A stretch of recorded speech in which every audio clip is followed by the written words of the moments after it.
the most admirable chasers you could possibly wish to see. Hello and welcome to the Race Hour Review Show with our sponsors Gambling.com and Betfred. I'm your host Stephen Cass, joined as ever by Diarmuid, Nolan and Tony Keenan. Tony, how was your punting this weekend? Well, it's house private here a little bit at the minute with Conor McManus after retiring, but I can report slightly more upbeat news on the punting front. I did not lose in the last week, which is improvement on the first 2 weeks of the year. Did not lose. I had a bit of luck at Navan on Saturday because I backed a horse called Jacob's Ladder each way, and it finished coming back to a 4-runner race, so I got paid on the win bet twice, which was good. But no, Torless on Sunday now was a tale of absolute woe. I had some really good bets now in terms of horses shortening in price. So I backed Liam Burke's horse in the first, Happy Me. I'm never happy with how the horse was going, but I thought coming to the last, this is going to nearly win, and the horse absolutely threw it in. I didn't want to know at all, hanging to the left. Rotten effort now, I have to say. And then I landed on another what I thought was quite a good bet there. Mr. Pink in the next race, so talking back on a bit of nice ground would suit. I wouldn't have been happy with the ride at all. Now, Danny Mullins, I thought he was out thinking himself, to be straight with you.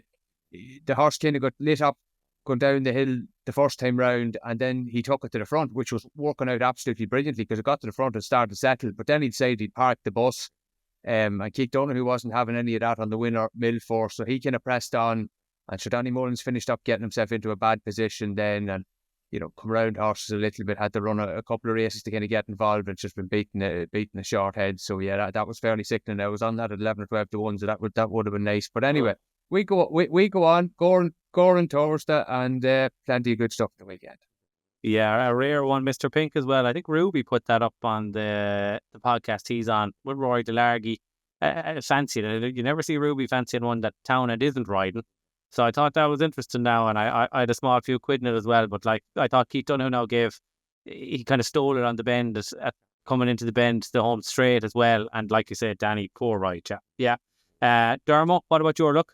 I had no bet on Sunday. I had a winning day on Saturday, so kind of a level enough week. I have to thank old Gary Connolly there from our sister podcast with Teresita was his 12 to 1 nap of the weekend. It was an absolutely roaring shout. And I actually backed it because Gary's a dinger when he really strongly fancies one. You have to listen to Gary. And looking at that race, geez, the horse looked beaten halfway down the back. He was nearly tailed off. And I was in the pub, right? And I looked up again. I wasn't drinking at this stage. Yeah. It was early doors. I was just gone over for my lunch, have a sandwich, back over to the shop.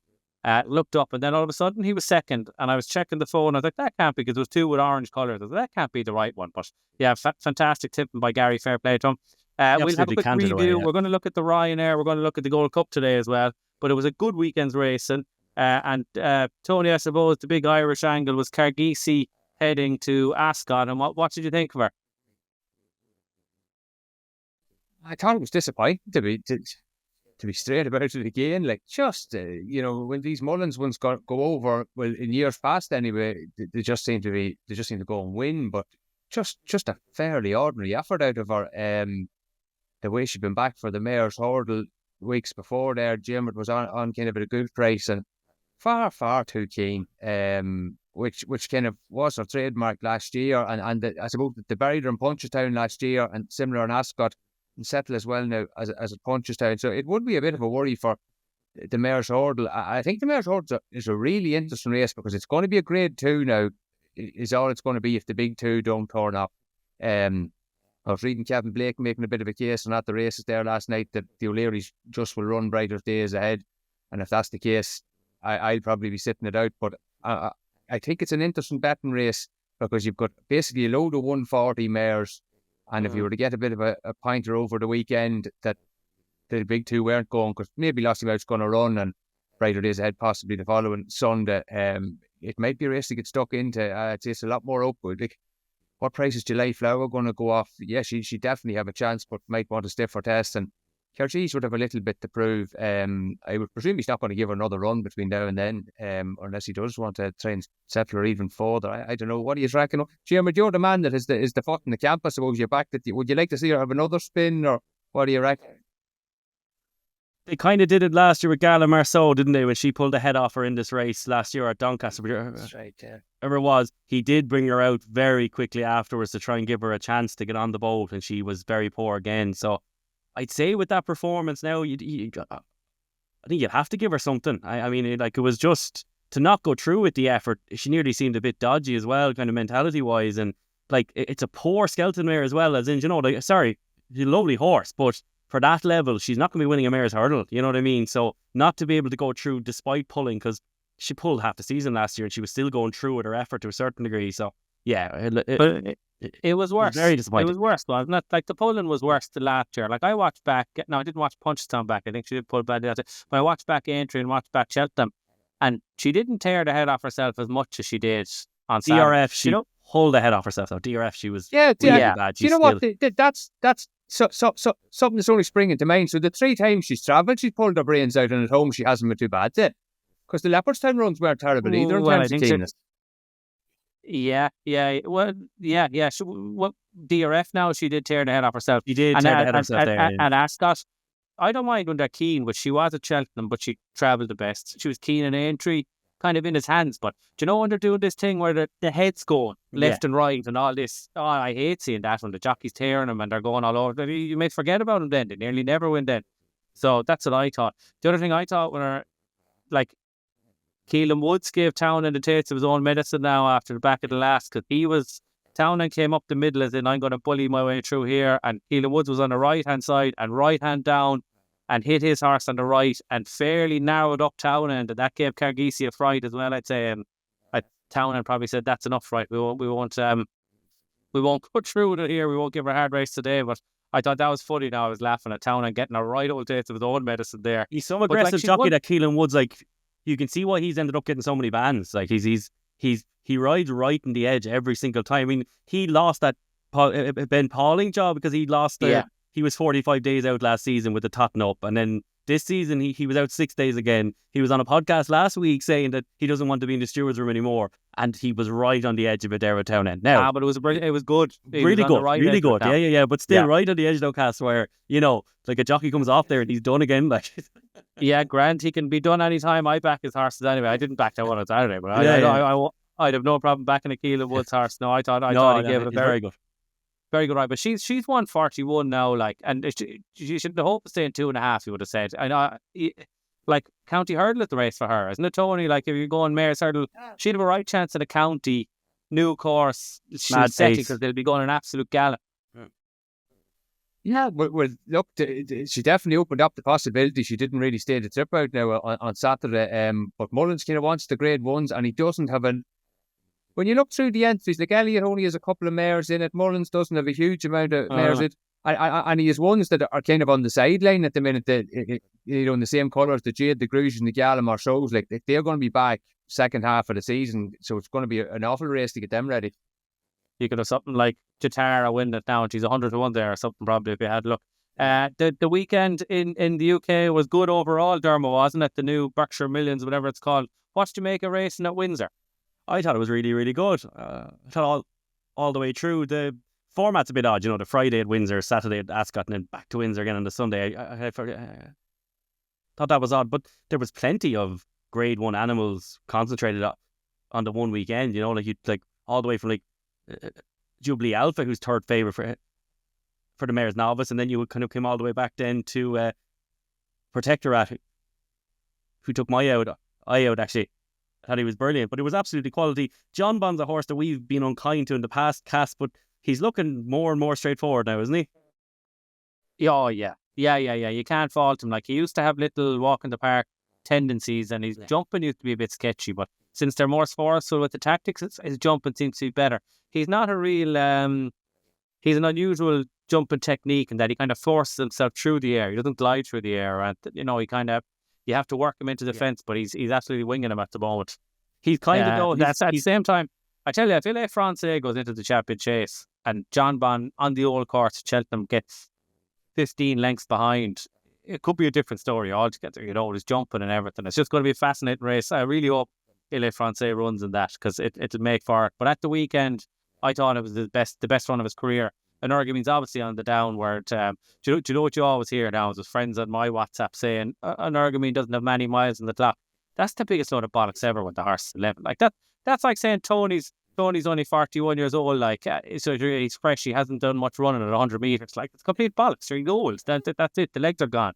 So that's what I would think with Energumene. So you could mark John Bond down a tiny bit for that, but you'd be marking him down from 10 out of 10 to 9 out of 10. Like he was really good.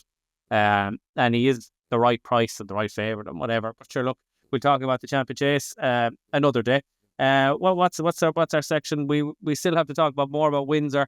I thought the camera angles were fantastic at the track. I know that there's funny elements to the track, that they have a big long run before they get into the straight.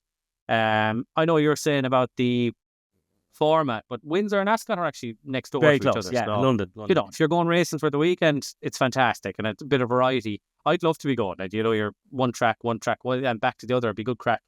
I think it'd work, and there's something new and something good, and it's great to see. And we get a lot of criticism in this podcast for being Irish centric. So big up the UK racing there now. We'll. You like taking on a horse, Lulamba, 13-8 now for the Triumph, which is insanity anyway. But looked fairly straightforward. Gave £10 to that runner up, but still very short for what we know about how little we know about these 4-year-olds, isn't it? Yeah, desperate price, I think. Like you have that other thing in Nicky's to come out, and you have the race, the juvenile race at the DRF. So like you have 2 other horses that potentially could be around the same price as it on the day. So 6-4 strikes me as an absolutely diabolical price. He was extremely impressive. And Nicky's form and Nicky being bullish is great now. It is very entertaining. But like the amount of bollocks they talk as well, because you know this rumour about John Bond and the gallop and all that. Like I half think I heard Nicky actually say that a few weeks ago. But I know a fella who would have a really good line into Donnelly, and like I was being told about this John Bond gallop through that line, and as far as I'm concerned, it happened. And then Nicky's coming out saying I'm reading all this nonsense about John Bond. So he's talking out of both sides of his mouth. Yeah, but Dana, who I would follow on Twitter, I don't know her surname, she's just there as Dana. She worked there as a work rider for about 10 years. She's over in Ireland now, and she replied back saying Nicky Henderson's horses never do a speed work like that. They never take each other on the gallops. She heard that from some other podcast, and she said, she replied saying this is absolute nonsense. That's what she replied. Okay. And she said, you worked there for years. Nicky never puts the gun to their heads like that in a piece of work at home. He would take them somewhere and do it. She said anyway, He'd take them out in the dark at 5:30 in the morning, no one would see, and they'd all have it back by 6:15 in the morning when he gets back in. That kind of stuff, like yeah. That's good. Look, it's good entertainment. It's good entertainment, and it was great racing. Tony, just to mention on that, just on that Triumph Hurdle picture, like I don't think we really mentioned the 3-year-old race at Leopardstown, the graded race after Christmas. Now, like to me, I'm a fan of this lady Vega Allen. But the winner of that Cromwell's horse, like, that horse got to be a 95 flat horse within 2 runs and only had 2 runs. And they pulled clear, like, of all the horse. Both of them were first time out juvenile hurdlers in Ireland. And they pulled a long way clear of the ones that had been running in bits of graded races and won maiden hurdles well. Like, I would say there's a fair chance that is strong form. And not only is it strong form, it's strong form with horses that have potential to improve again. So, to me, that would be a better way into the race for a bet. Now, the fact that the Irish horses are 7, 8, 9, 10 to 1 there at the moment might be a better way to approach it. Because it does look decent bit of form for me. All I liked the year was a Guitar Pete. Sorry, did he? The Guitar Pete would have triumphed. A touch of that year that the English horses were the sexy ones, and kind of the ones running around Leopardstown close to each other were all 10, 12 to 1, and they were first, second, third, that kind of a year. There's been other ones other than that. There was Mr. Adjudicator and Farclay one year. Like I think there was a very skinny one. There was a skinny one of JP's in it that year, and it really hammered in the bet. And I think she might have finished third. It was a filly or a mare, but Farclay and Mr. Adjudicator fought it out. So yeah, it just that would be. Connor went off second favourite. Remember? Yeah. Those UK races slightly weaker, and you can be flattered a bit, and we might see it again played. But sure, look, there's an awful lot of water going to the bridge yet, because that other Nicky horse is coming out, and he talked him up as much as the other one on the Nick Luck podcast. And like we say, you have the Irish race to come, so it seems desperately short. You'd lay it all day if you're with your mates in the pub anyway. At this stage, that's what I think. Tony, one that caught my eye was James Gate, who I thought was really impressive. He jumped super until the last. Then he looked beaten. Then he picked up again. I thought he was a big price for. He was 40-1 for the Supreme, or he's 25-1 for the Turner's Novice Hurdle. But they're talking about going Carl Cup. That's something you wanted to talk about, is the new setup with the handicaps and horses like him. Yeah, well, what Martin Brazel spoke straight after the race, that they'd like to give him an entry in a Carl Cup. I'd say the horse that was in third, Tap on the Go, looked like a horse that was ridden to a handicap run the next day. He was kind of dropped out over 2 miles rather than going forward over 2.5, which came to suit him in a couple of runs before that. But neither of these are qualified because, as the rules currently stand, you have to have the 5 hurdle runs beforehand to qualify for any of these handicaps. I have to say, I don't know if I'm a massive fan of this for a few different reasons. I think James's Gate is probably an exceptional case because he has had problems, and he had 2 starts in his first novice hurdle season tied together, and then he's had 2 this season. He's probably not the type of horse they're really looking to disqualify, but I think it's a little bit unfair at his age that he can't get in to them. Like there are going to be a number of these horses that aren't going to qualify that would look obvious kind of profile horses for handicaps in the past. And it's a short span of time now to get 5 hurdle runs into a novice hurdler. If you're a traditional type of trainer, it's only starting them off in October and November. I actually wouldn't be a fan of that as a rule. I think you're over-racing them. I know, Stephen, you've another kind of idea on this, but I think that part of it isn't particularly. You're forcing them to run in novice races. Really, is what you're doing.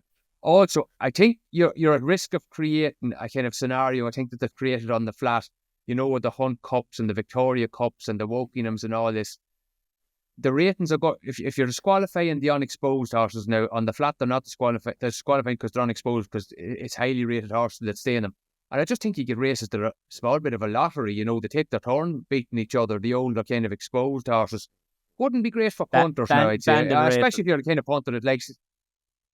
Yeah, punters like to latch on maybe to an unexposed horse in these handicaps over the years, and many of them have won Martin Pipes and county hurdles and things like that.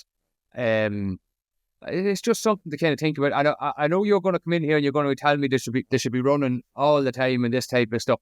I'm just going to pick up on something a small trainer said to me that I thought was very interesting. Back at Cork, the mid-meeting Hillyway in the middle of December, Desmond Keneally's his name. He won the Grade 3 novice hurdle with a horse called Preatel. And he was interviewed after, and he said, time was you could kind of train them on the racetrack, he says, or bring them along slowly. He says, can't do that anymore. He says, you'll get run over, your horse will get left behind altogether now. He was basically, he says, the day that is gone, he fed. And he says, every small trainer has kind of had to come up to that mark. Now, I know there's exceptions. I know there's the John Ryans of the world that run them every week, basically. But if I owned a horse, I wouldn't want to see him over-raced. In fact, if I had a full say myself, I'd be pulling the trainer aside and saying, no, you'll not be running them back within 16 days. You'll give the horse a bit of a break, because I think horses often don't respond to that, especially national hunt horses. Flat horses, maybe a different conversation. Yeah, and I kind of agree. And look, I would be very much of the opinion they should be running more, because Cheltenham was becoming all-consuming. And yet horses like Stape Man, one maiden hurdle, straight to Cheltenham for a county hurdle. This kind of nonsense now, and I can see why they've brought in rules. And you're practically calling it the Stape Man rule, but especially the novice hurdlers who are younger horses anyway, 5 is too many. I'll fully accept that. Even 4 is a lot. But even if they brought in a rule, something like since the previous year's festival, if they ran 3 times, do you know that you get 2? You could even get a run into them then after their bumper campaign in May if you wanted, and 2 spins November, January, and they'll have had 3 runs over hurdles as a minimum. I think that will be good. I think they should tweak the rules. Like, if I was running it, there'd be mad shit. Like, if you're right, the more you ran, you'd be getting a pound knocked off every time. Like, you could actually, if it's 7 runs, you might be £2 better in, which are mark reward horses for running. You see horses more. That's never going to happen, of course. I'd agree with you though, 5 is too many. But 1 is too few, Tony. 2 is too few. Do you know what I mean? 1 and 2 is too few. I do agree with that. You have to show that. But to me, the normal handicapping rules of 3 runs is fine. And if the handicapper decides, no, you haven't shown me enough, and there's plenty of instances, just send them back again. Away you go for your 4th and 5th run. You're just going to have to show me a little bit more of what you've got. Like, then I'd be open to the kind of, taking a more subjective approach, because sometimes you do want to see them again. I agree with you. And Dermo, we were saying it's kind of hard. It's easy, we're talking amongst ourselves of what does qualify. So to clarify for people, Dermo, you tell me if I'm wrong now, right? Yeah. Five for hurdle races, no matter what, including the Martin Pike. 4 for chases, except for the novice chase, which is 3. So that's the scenario, isn't it? Yeah. Okay, so that's clear. Tony, the other thing you wanted to talk about while we're on with you is the performance of the Willie Mullins bumper horses this year.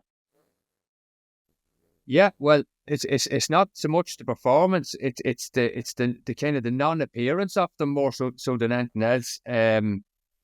Strange season Mullins is having now with the bumper horses. So I was just having a look at the DRF entries, not the grade ones. The other race came out there late last week or whenever it was, and he only has 2 in the Future Stars bumper, the race on the Saturday. 2 entries out of the 16. Like the last 3 years, he's had 3 runners, 4 runners, and 5 runners. Chronological there. I presume from a much bigger initial entry, and this time round he only kind of has 2 runners. So that kind of set me thinking. So I'd often a little bit of a look at his bumper horses. So I'll just do it very, very quickly here. Like basically the last 2 seasons, Mullins won 50 bumpers and 56 bumpers, Ireland only, right?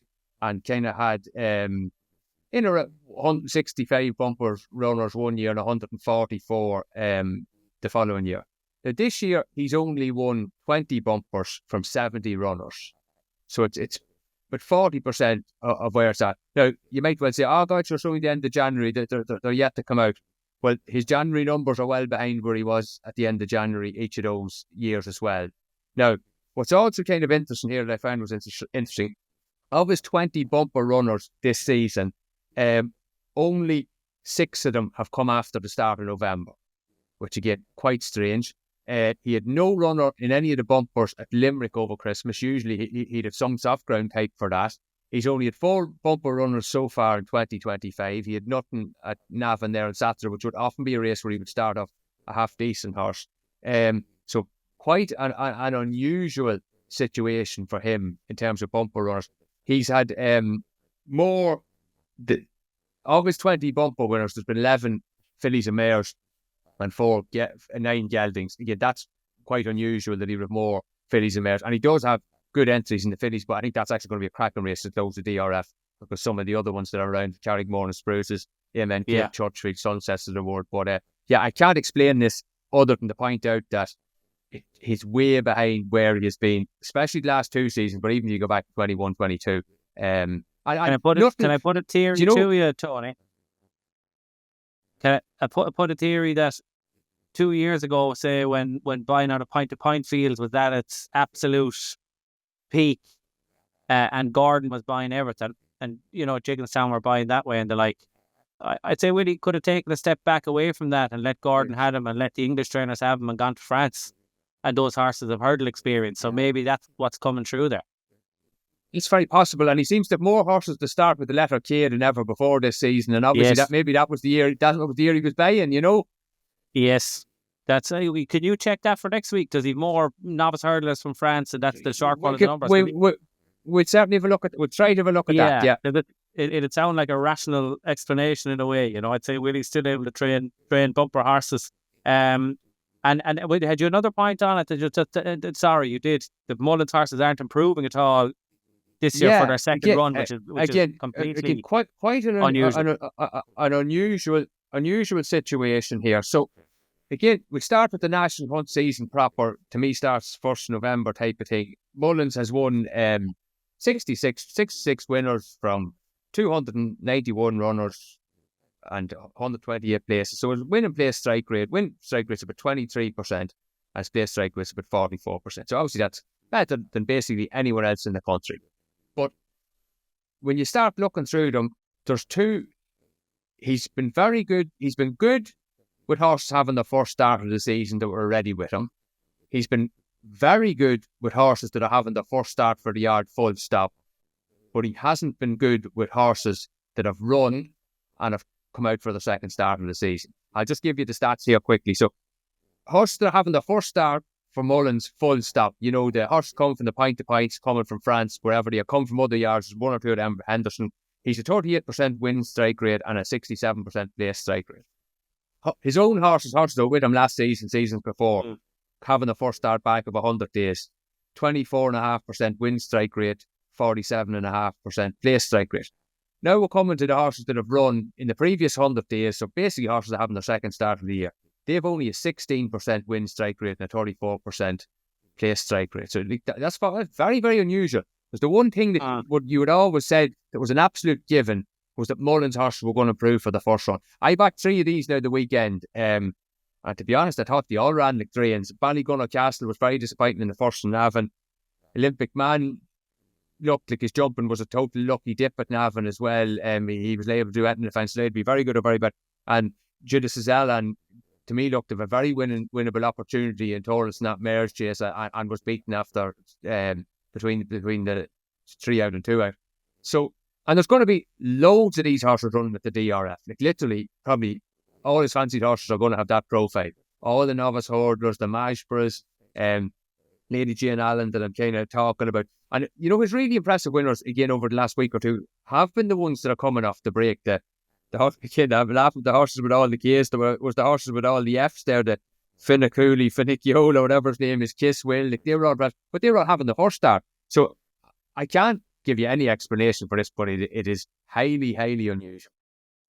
Yeah. And look, the only thing is, it is making for an interesting year, Dermo, isn't it? I mean, you have Nicky on the rise, and you have Willie struggling, and we've much better markets. It's for Cheltenham, and it's going to make even the DRF more interesting, isn't it?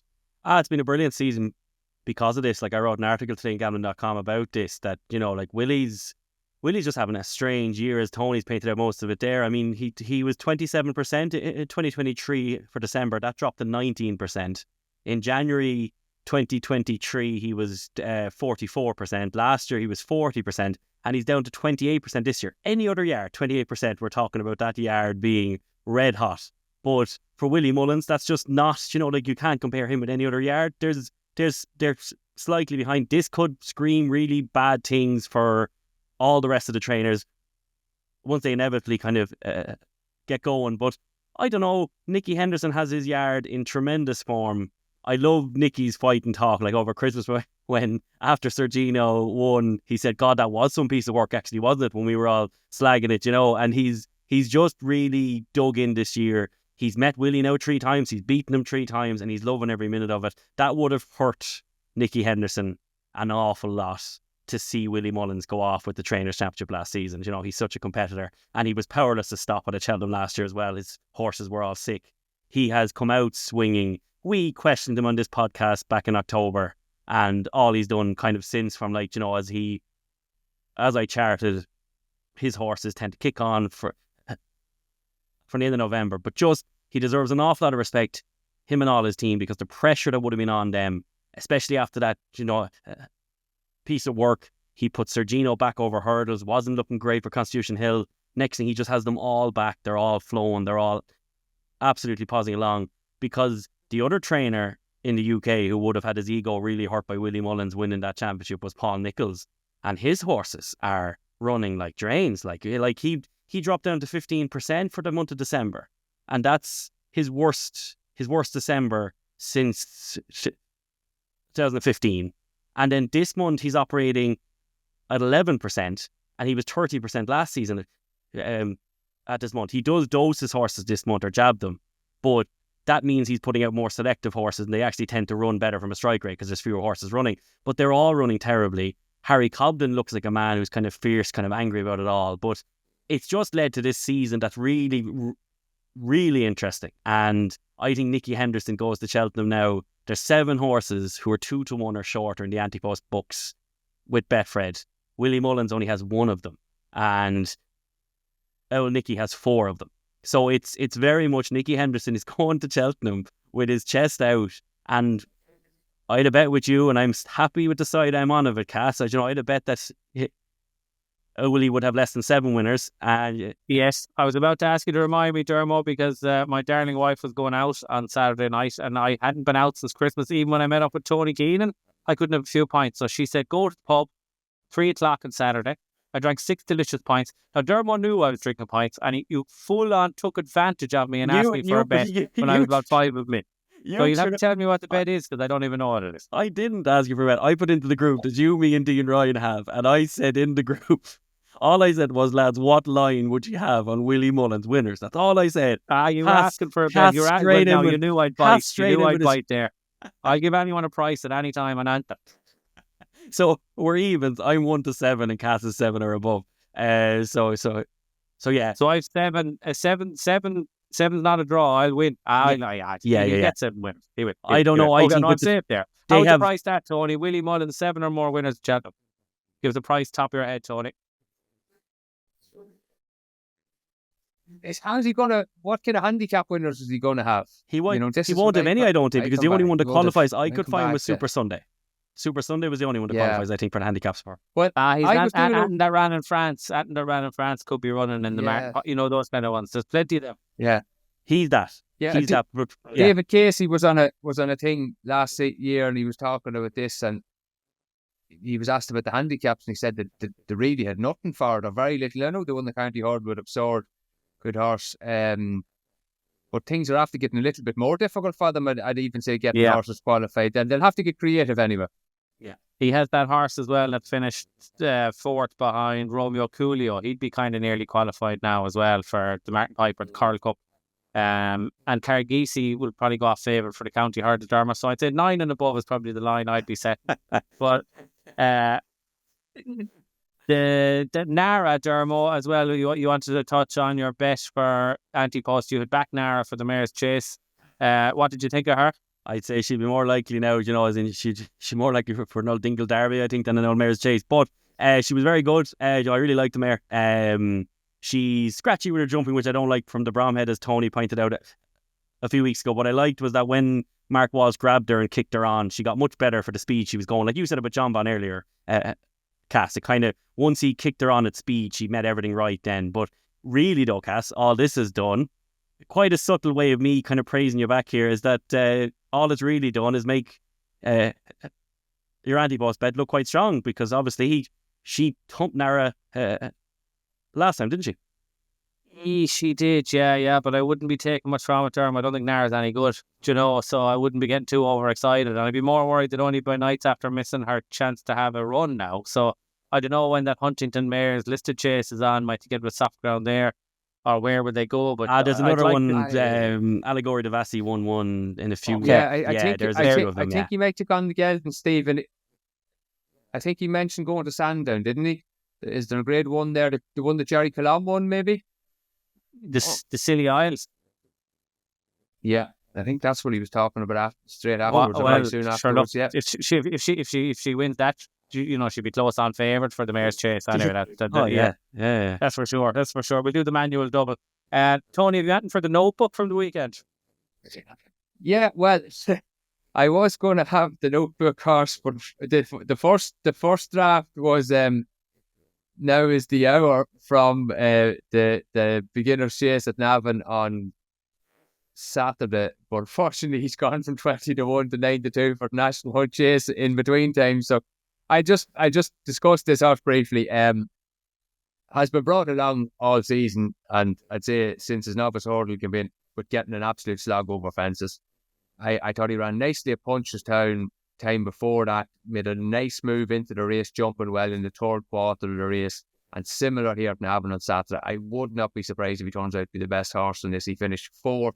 His jumping was really good until conveniently second last. I'd say even the wrong part of the track, kind of more towards the middle and centre, where all the action, as often is the case at Navan, comes up the near side. And his new mark, he was 125 going into that, and I'd say they had to show the hand a little bit because they want to get into it. He's now up to 135 Irish, and I'd say the National Hunt Chase would be the job for him. But I'd say everyone has spotted that now. Now we're talking about Cheltenham handicaps. I thought a couple of horses that I would have slightly in mind for Cheltenham handicaps ran as well at the weekend, because they're going to have different profiles now. I thought this is a novice who had actually have good long runs into horse called Blaze, the way it's trained by Mags Mullins. Good race at Navan on Saturday, kind of 0 to 140 handicap hurdle. There looked to be a very strong pace in this. I think out of the first 8, 7 of them come off the pace. The exception was Blaze, the way who finished second. Danny Mullins was setting out looking to use his stamina, but come back in 3 miles. That made sense. But he just kind of, I suppose, they softened up a little bit and has run very well in second. His jumping has improved an awful lot since starting out over hurdle. He was actually really terrible at the start of Sharp, and I give him praise for that. He's rated now Irish 125, and you might say, sure, he's not hasn't a hope of getting into a Cheltenham handicap, but 122 got into the Martin Pipe last year. There's not as many good horses around as there used to be. I'm sure he's going to get a little hike on top of that. So he's kind of into... It'll be going down this year, Tony, with the qualification things. You know, you're going to be ruling out 4 or 5 horses per race that would have ran. So you could be getting into Pertemps off 120, and you'd be getting into the Martin Pipe off 120 as well. Yeah, that's a good point. Yeah. And I think the fact that he kind of has the 3 mile form is no harm for the Martin Pipe. I do think Stayers can win that race. Yeah. The other horse that, again, I'm a little bit annoyed I didn't back this horse, but I just didn't think he'd take to the test. And the fact that he did take the test, I'm taking as a massive positive, is Samui, trained by Elliott. He won the handicap hurdle at Corliss. Like, I just said, this is the antichrist of a race for him, because sharp 2 miles, they're on the inside, as far inside as they could get, coming off a break, nice ground. He does like nice ground, and he's just kind of outstayed them all despite that. I'd say he was very well handicapped on Saturday, and I expect him to still be well handicapped going up and trip. The people, you might look at it and say, he ran the county hurdle last year, he was only 9th. Yeah, fair enough, ground was probably a bit slower than he wanted, but more than that, over the summer, he turned into a 104 horse on the flat. So I'd be hopeful that he'd be kind of well handicapped as well. Maybe the Coral Cup would be more his race, so he could be kind of a Martin Pipe or a strongly won. I think a strongly won county would actually be fine for him now, because the fact that if you're winning around Torless, it's not even 2 miles, 1 mile 7 and a bit. So they'd be kind of 2 horses that maybe wouldn't be the stereotypical Cheltenham handicap horses, but maybe this season might well be. Yeah, and my own notebook, I'd like to talk about the bumper. What did you think of the bumper, Tori? Did you see it at Navan on Saturday? No Willie Mullins horse, of course, so it made the bet more fascinating. Paddy was riding one for Michael Kennedy, and yeah. What did I think? I thought McKieran's horse did well to hang in with all the kind of fancied ones. I kind of might be slightly interested in him. Connell's horse kind of travelled best, maybe got to the front a bit too soon. JP horse, well, not sure he really fancied it. Yeah, that was going to be my notebook. Yeah, couldn't agree more. So we said a few weeks ago, I might take one you'd take to avoid rather than one you'd like to back. And you touched on it there. JP's horse mightn't have fancied it, and I could not agree more. Sine Qua Non is the name of the horse. I heard this rumour, now gossip, right? That he cost $500,000 after he won a point by half the track. $500,000. You sent the horse to Padraig Roach. Like I know Padraig Roach can train a winner, but Jesus, if you're sending a horse to $500,000 to Padraig, I just thought the fair statement of confidence in young Padraig now there from JP. But anyway, the horse, he was really well back, 7-4. The whole betting on this was fascinating. So you had a Barry Connell on raced horse, each their own. He was 6-4. Sine Qua Non was 7-4. Elliott, who you would have said a horse that won a point, you said this would be favourite anyway. You know, in the Rob Corr colours. The horse was 7-1 in the exchanges. It was 5-1. Then Elliott did an interview with Johnny Ward just before the race, and it got really well backed. I think it might have gone off 3-1. So Elliott was really sweet on the horse. Said he'd have a right chance. The horse traded 200 and running, and he's spinning yarn is the name of the winner in the Rob Corr colours. He's clearly a stayer. You know, he was kind of each to their own, ahead of them, and then each to their own had the race won for all the world. Then Sine Qua Non came, flashed the tail, wouldn't go by. I'd say the other fella thought he had the race won, and it allowed Spinning Yarn to kind of get back into it and pip him on the line. But I would say Sine Qua Non, he'll be short now the next day, and I'd be avoid. Like he's by who's he by? He's by Mass Marvel, I think, who would have a few now. He'd have the likes of Tiupo and stuff, but he wouldn't be prolific. He cost big money. He's got a big reputation. He'll be short again the next day, and I'd be mad keen to take him on. Diarmuid, you didn't have any notebook horses per se, did you? But I'd say you were very happy with Jubilee Alpha in the sense of your fancy for Diva Luna for the Mayor's Novice. I was Cass up until I did the numbers, and with how bad Paul Nicholls' horses are actually running, you can nearly mark her up a little bit, considering the fact that they had another odds-on mare that cost an absolute fortune on the Saturday. You might remember the name, I forget the name of her now, but she went off long odds-on. She was 8-13 or something, and she was something Rose at Taunton. Yeah. She was brilliant. But then another mare that was beaten out of the way at Ascot or Windsor on Friday maybe it was. But she was a very expensive mare, was absolutely thumped out of the way. So I think whatever horses of Paul Nicholls are managing to win during this period can be marked up. She was very workmanlike. I still think Diva Luna is a better mare than her. I thought she was better than her at Aintree last year. I can't believe Diva Luna is still 14-1. But Jubilee Alpha, as much as I'd love to be crossing her off, I think the fact that she's won with how bad the yard are running, I think you can mark her up a bit though, Castle Fairness. Yeah. Well, I wasn't so much talking about her. I was more. I know you're sweet on Diva Luna, so I really am. You know, she's out on Friday, hopefully. So yeah, she'll be. Yeah, I thought you'd take the positives from the entry form in that respect. So we're going to have a quick chat through the Ryanair and the Gold Cup. Dermo, I know you've had a good look at these two races and a lot of your old favourites in the Ryanair. We'll start with that.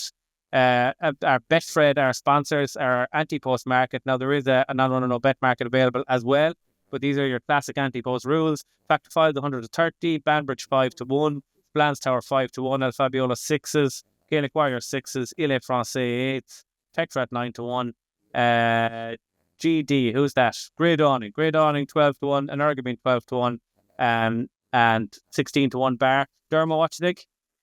I think it's a very good race. There's still an awful lot to kind of figure out here. But the one thing I will say is that you'll have horses now falling back into the Ryanair from, Factor File could fall in here now after an Irish Gold Cup. I'd be looking he probably could be the best of these by a mile, but I'd still be looking to take him on. I much prefer a horse going for a Ryanair that's been aimed at the Ryanair. And it's not a prize for afterwards, unless they've had a run at Christmas and then they've been moved back. I wouldn't be negative now on a Spillane Tower because, Avatar did this before. But the likes of a Facta File now, who's going to be going after Galopin des Champs for an Irish Gold Cup, has been trained now to settle. If he ends up now going for a Ryanair, where he'd have to be undone all that and be trained to go again, I'd be against him all day long. Spillane Tower could well win, but I didn't like the performance at Kempton too much. I thought he got a bit of a fright. He's still a very young horse, but I don't know. He should have ran on a bit better for third, I thought, than he actually did. And I thought Protectorat, I know he's a 10-year-old. I wasn't a fan of him last season at all. I spent the whole time arguing with Dean and he ended up being right, which is the worst thing in the world. As you know, Cass, when Dean's right, it's a horrible place to be. But but Dean is right without actually watching any races. That's the absolute killer. You'd be saying, what do you think of that, Dean? And he goes, actually, that was the certainty. You go, well, God, I didn't think he jumped to second last grade, or, Dean wouldn't have watched the race, it turns out, afterwards, almost 95% of the time. He watches it back. We love you, Dean. We love you. Yeah. He watches it back. You're painful. But I thought Protectorat was brilliant. I thought Jello was completely out of his comfort zone. You're back at a 10-year-old who's come back. He's done it before. Older horses have placed in a Ryanair. I just think he doesn't have many miles in the clock either, Cass, as you love saying. But I just thought he was I thought he was brilliant out at Windsor. Really, really good. He hammered two decent enough horses. I know the Ryanair will have younger horses against him, but you have a really solid horse there who's been there, done it, who's been trained for this race again, and he's 9-1. And if Facta File does end up running, he'll be bigger on the day. So I do think Protectorat, for all the horses running here, I think he's the best. I really do. And I've never backed this horse for my life, but he looks so well at the weekend, I thought. Have you any mad price here, no? No, but I'd like to go looking for one, but I can't find one. But what I would say is, I think 7 of the top 10 in the betting are unlikely to run, The Facta File, okay, may or may not run. I think Banbridge has no chance to run. He's going, he's going soft ground, he's going Champion Chase, good ground, he's going Gold Cup. I think Splans Tower, Jimmy Mangan, now we know JP will too, but if Facta File runs here, Jimmy Mangan will get his way, and Splans Tower will go to Punchestown. So Jimmy Mangan doesn't want to run him. El Fabiolo is going here, fair enough. Gaelic Warrior won't run here. Ile Francais won't run here. He'll go on the Champion Chase. Grey Dawning, they're saying, is going to the Gold Cup without another start. And Ergamine probably will go on the Champion Chase, you'd imagine. And then Found the 50s next in the betting. So I think 7 of the first 10 in the betting. Yeah, 6 of them won't run. definitely 5 of them won't run. So there has to be something, and if you forgive Jello, but then he was well beaten last year, do you take a chance on like Ginny's Destiny? He's kind of 33-1 non-runner no bet, I think. Or would you give Hartwood a squeak? I don't know, but you could make a case. Would you give the likes of Lil Rodotto, who knows the course and distance so well, a chance of place? No. A placing, like? No, he can't run beyond 150. And it's going to be good enough for race up being to get. that kind of a race, though. Yeah, Yeah, and you know what I hate doing, and you see fellas doing and making a case for us. I don't like backing a 66-1 shot. That can't win. Yeah, that can't win. Yeah. And even 100-1 shot, fellas will be saying, "Oh, geez, I got 20-1 in the place." You didn't. You got 9-1 because it could never win. Yeah. So you got 9-1 of the horse finishing second or third. Do you know what I mean? Yeah. Like you'd hear fellas going on about this now. The champion chase, they'll be saying this thing could run on into third. Ruby Welch is making a case for Liberty Hunter running on into third in the champion chase to 20s. That horse can't win. Well, that can't win champion chase, to be fair. But let's, for argument's sake, say it can't win 20s. You 50 odds scores. Like yeah. 3-1 winner. I hate that. You'll find a better 3-1 shot all day. Arguably, then, though, isn't 10-1 about Protector at a horse we know is running, a horse we know is being targeted at it. It's arguably a big price, isn't it, considering what you're going to be getting? Really, like? Yeah. No, Protector at, could be second or third in on the day, depending on what shows up. So I wouldn't put Jock, but I wouldn't want to back him because I'd say he'd want soft ground, and he's 10-year-old. Tony, have you heard of half these horses we were talking about there? I have. I don't know how I could stomach this remark with the each way. My God, hey, what was the Betfred SP on the place part? Was it under the price you backed it, or was the win half? Your bet was all right. On Banbridge, I think one thing about the Ryanair with him is that they're going to be going on to that track for the first day on the Ryanair. So whatever about the weather, it's going to be well watered, which might duck them to one or the other race. I said the Ryanair is maybe, as you were saying, less likely because of the nature of what they're going to be doing at the track. I nearly got sucked into Hardwood for this race after Christmas. I thought he ran well and possibly didn't get home in the 3-mile race, the Leopardstown Grey one. I'm just not sure he's good enough. And I just want to ask your opinion on one horse. I know you're a bit of a fan of his entered here, but based on Sunday, I'm not sure suitable race. Blood Destiny, what did you think of his run in the Horse and Jockey or the Kinloch Bray? Thought he jumped like a 2-miler, and Townend was taking it back after every fence. So I thought he was jumping super, and Townend was nearly disappointing him. I think they need to just go on him from the front and see is he a grade 1 horse at 2 miles, because he hasn't really got his chance to do that. I'd love to see him. Sure, when's he going to do it now? Is there another? The game spirit, is that going to be a handicap now? I couldn't even tell you. But he looked the best horse in the race. He travelled the best horse in the race. Turning in, you would have said for all the world he was going to win. Would you believe a bookmaker had a bet 6-4 Blood Destiny or Classic Getaway to win the race? So I good betting this, and turning in, sure, I was home for all money. And then all of a sudden, appreciated looms up, and you're like, geez, like appreciated of all horses to go and beat you like that, But I'd give him no chance of staying 2-5 the way he jumps. And I'd say he's a kind of horse, if you were trying to settle him to get the trip, he'd jump too slow and he'd have absolutely no chance anyway. So I think he has to be a 2-miler. And he'd be one, I think, is good each way value in 80s for the championship. Yeah, but might actually have a small chance of winning because there is a bit of upside with him. I agree with you. I agree with you completely. Yeah. But Jesus, lads, so won't they kill each other up front there though? Matata is another one that goes off like the clappers. A champion chases could well be an absolute mentler of a race. Like all these horses. Matata is a mentler as well. He goes like with those races now. I've spoken to you about this before. The horses stay in front like. It's not so much as they say, and you might have one going a million. That is no chance, but it's the one that can sit up 10 lengths clear of the others in second and third, and then the ones that are fifth, sixth, they're out with the washing early doors, like. So I think jumping beats a lot of horses when they start going at that pace, like and even very fancied ones jumping can get found out. But that's the thing with John Bond. That's the thing with John Bond. On the old course, if you have Matata and LA Francais, and that's why a horse like Blood Destiny, who's a forward goer, all of a sudden, and Gaelic Warrior could find themselves sitting third and fourth. Yeah. The race blows up, and they're the ones that win it because they're handy and they're able to stay there.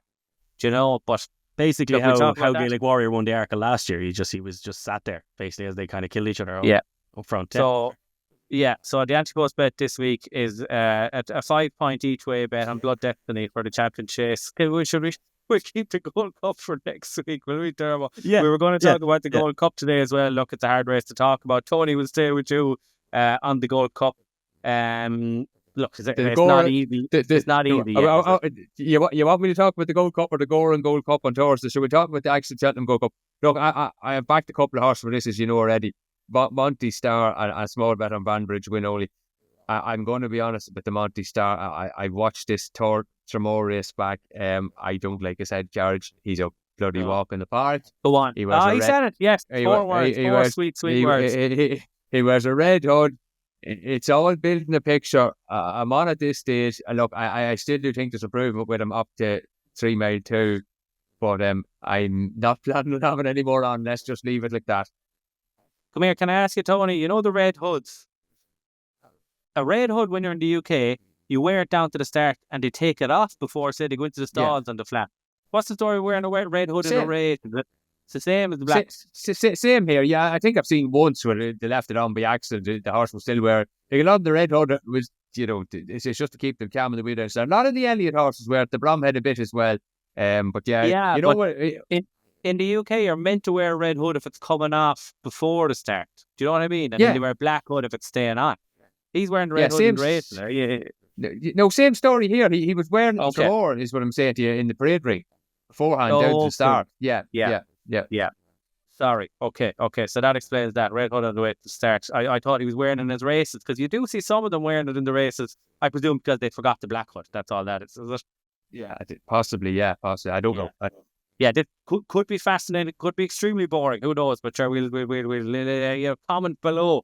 Dermo, the Gold Cup. The Gold Cup is, again, do you know, I'm finding it all a little bit disappointing. You know, every summer you always say next year's Gold Cup is going to be something else now if all these horses make it. And they just don't get to that level. You know, like, I know the way you're thinking just doesn't jump and they're going to keep him back a year. Spillane Tower, I would have given him another chance because I thought he hated King George, but anyway, they're not. All these horses kind of been held back. You've ended up now with Monty Star, who, look, I like Monty Star, but in my heart of hearts, sorry, I love Monty Star, but in my heart of hearts, I'd be struggling now to be telling anyone. Like, I was fairly keen now last year, but at 50s for the Brown Advisory, but at 16 to 1 or so now, it's hard to tell anyone to be backing him for a Gold Cup. But he could just end up placing on the day because of the fact that the horses ahead of him. Like, if Fact the File comes out, we're looking at a very skinny Gold Cup.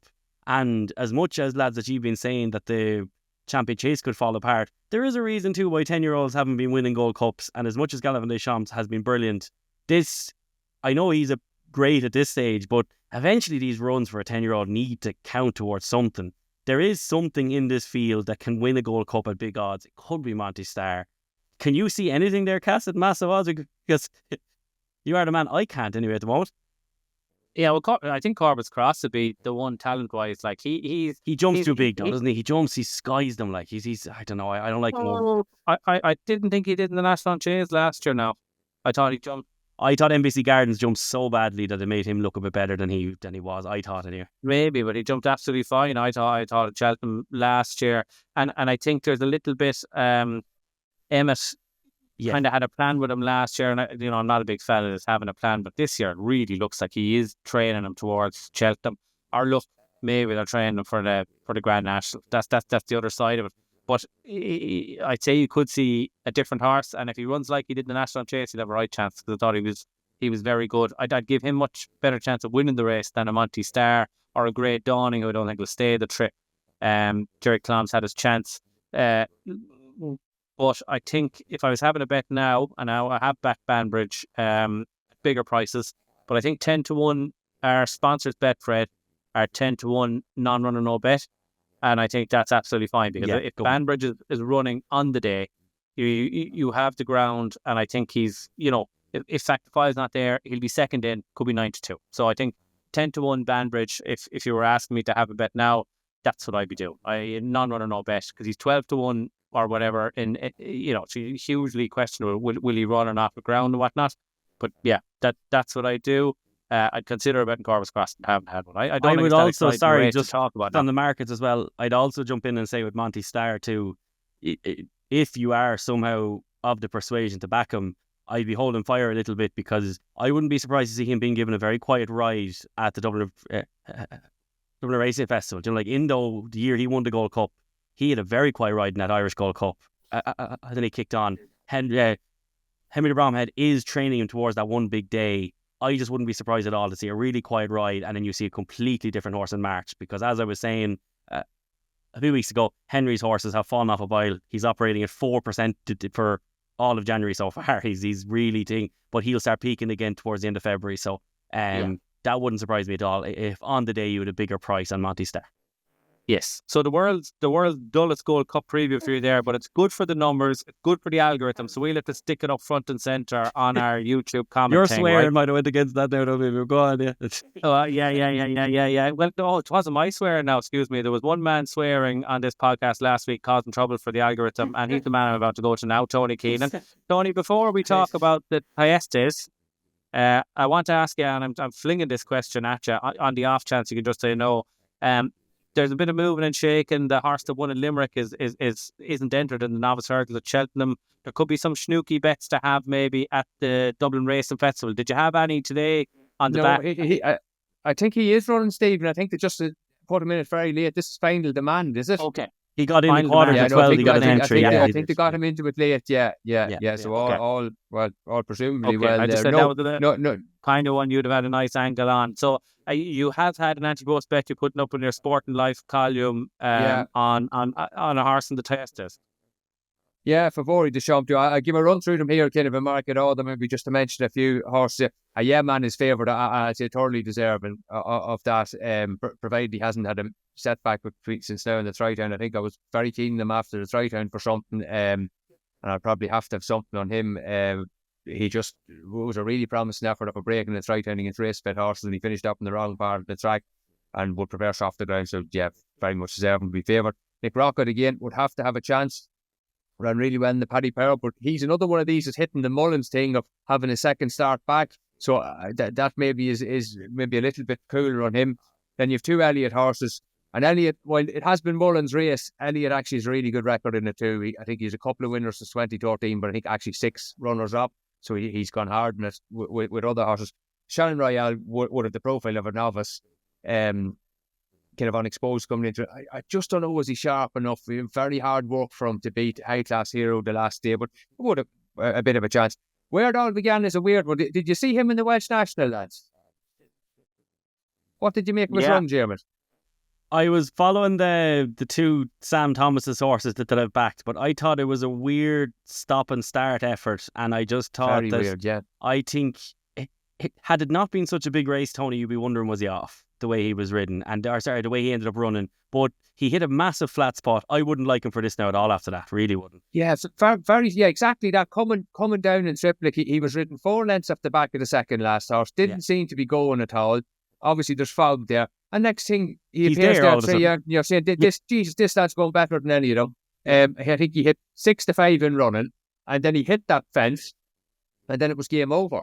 So very kind of unusual run. You wouldn't like what he was doing there for the first 4/5 of the race anyway. The fact he made up that ground was very impressive now. Like, it was very impressive ground. That he so easily, made up. so quickly, yeah.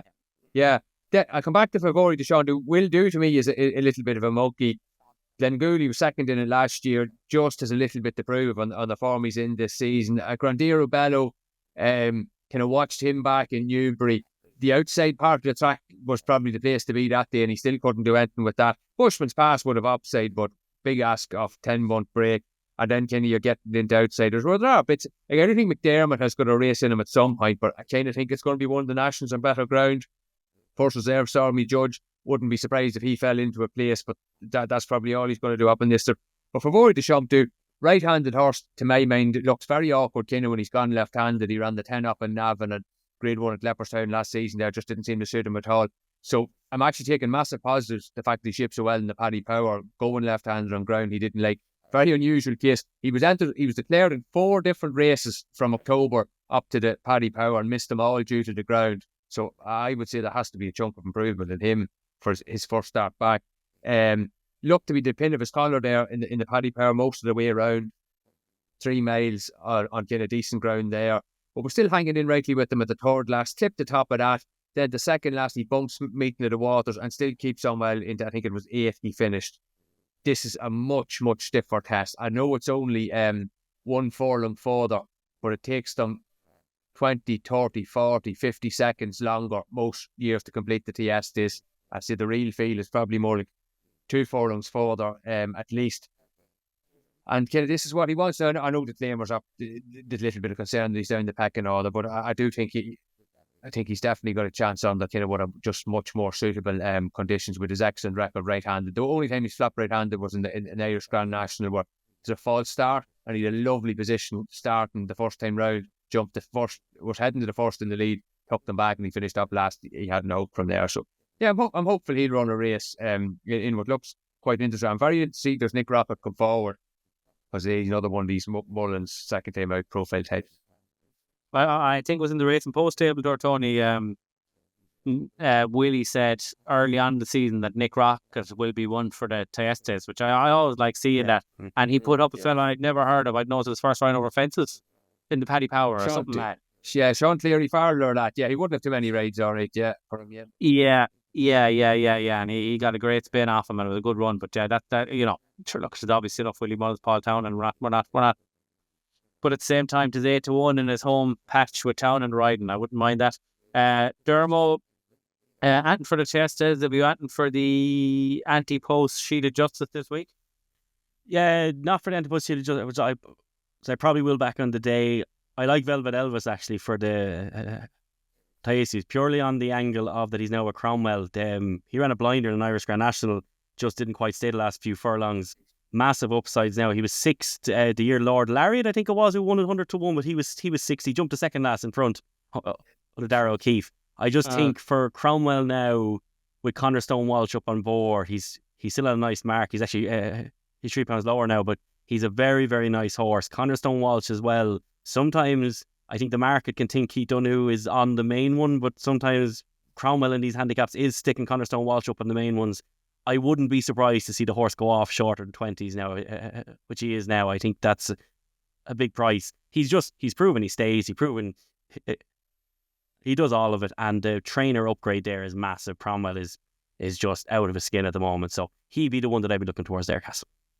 And a quiz question, which we like to pop in every so often. Velvet Elvis, last February, he won a rated chase at Fairyhouse, and what Cheltenham winner was in that race as well, Dermot? He beat X-Actor Rear, and Run Wild Fred was brought down in that race. Corbin's Cross was brought down. He down had been fall, but he didn't fall. Like Run Wild Fred jumped into him. Remember? Yeah. Derek O'Connor fell off Corbin's Cross. Then sorry, I named you the other two horses and the one you asked. Sorry, I was going through my head there. Sorry. Question. So you got that wrong. In fairness, Dermot, that was very impressive. Now today, everything in the race. And then I must say earlier on as well, Tony said something about would a horse run again, and then you gave off a big thing about Garla Marceau, and she ran again. Very impressive stuff. Now, Dermot, you've really done a bit of homework this week, and we'd like to see those levels kept up. The autism is finally paying off. And look, you've got worse things. I think it gets the brain going. Brain is where the money is. I have one for the anti-post book. Now, this is it's a price thing more than anything. So Jubilee Alpha obviously won at Windsor. I think she's tight enough now at 7-1 for the Mayor's Novice. I was talking about her last week as a possible for the race. Didn't put her up. And to be honest now, if you were to give me the Cromwell horses escape me now, 6.5 at 5-6-1, or Jubilee Alpha at 7-8-1, to be no contest, to be 6.5.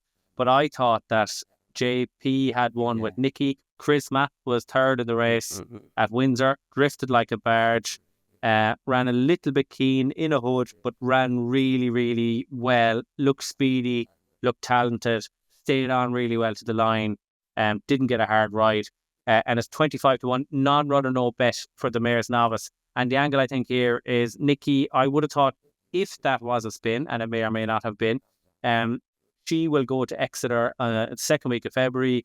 Epatante ran in that race and then went off 15-8 or something for a Mayor's Novice.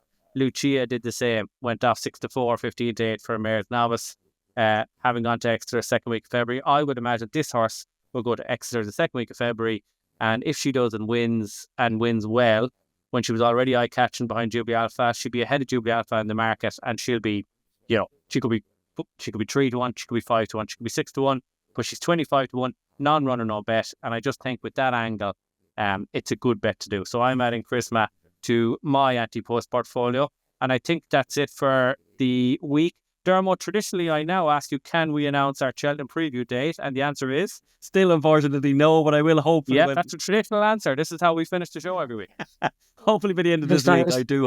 Is there a slightly different format for next week as well with the DRF, lads? You better let the people know that. Tony is on fire. Diarmuid, yes. take that away there. Explain. Yeah, so we'll have one show only next week. So on Friday will be the normal tipping show. Then there's no show on Tuesday. Thursday will be the 3 of us. And we'll be joined by our old friend Paddy Aspel. Cass will be joining us as well. Fantastic. And we've ditched David Jennings, which I'm glad to see for that one. Out the gap, Jenno. Right, so that's it. Thank you from Tony Keenan. Thank you from me, Stephen Cass, Diarmuid Nolan. And thanks to our sponsors, Gambling.com and Betfred. And we'll chat to you next week to preview the DRF. Relentless, remorseless, and pounded Cheltenham Star into submission.